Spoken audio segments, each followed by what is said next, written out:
Келесі жылдан бастап бірыңғай жиынтық төлем тоқтатылады. Енді өзін-өзі жұмыспен қамтып отырғандар мәмс, әлеуметтік сақтандыру және зейнетақы қорына төлемді қалай бөлек аударады.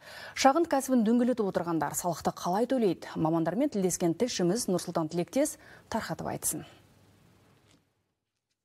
Бірыңғай әлеуметтік төлемді осыған дейін тапсырыспен тігін тігетіндер, өз пәтерін жалға беретіндер, көкөністер мен жемістерді өсіріп сататындар, үйде кондитерлік өнімді пісіріп дүкен сөрелеріне ұсынатындар, тіпті омарта ұстайтындар мен ет және сүт өнімдерін сататындар төлеп келген еді. Төлемнің бұл түрі өзін-өзі жұмыспен қамтып отырғандар үшін жеке табыс салығын зейнетақы қорына, әлеуметтік сақтандыру және медициналық сақтандыру қорына аударылатын жарналарды біріктіретін. Енді жеке кәсіпкер ретінде тіркелу керек, жұмыскер ретінде енгізілу керек. Енді көп қолданыстағы енгізіліп жатқан бұл патент негізіндегі режим. Жеке кәсіпкер ретінде тіркеліп, табысынан 1% төленіп отырады. Соған қарамастан тағы да салық режимі бар. Бұл мобильді қосымша е-салық бизнес арқылы тіркелуге болады.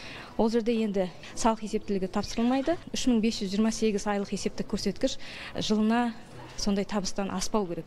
Бұл 12 миллион теңгеден болады. Яғни өзін-өзі жұмыспен қамтығандар жеке кәсіпкер ретінде тіркеледі. Сөйтіп патент немесе е-салық бизнес қосымшасы арқылы арнаулы салық режимімен жұмыс істейді. Алматыда 250 мыңға жуық жеке кәсіпкер болса, оның 20 мыңы пәтерді жалға беріп пайда табатындар. Қазақстанның риэлторлар қауымдастығының өкілдері 5 жыл бойы қолданыста болған төлемнің тоқтатылатынын құптап отыр.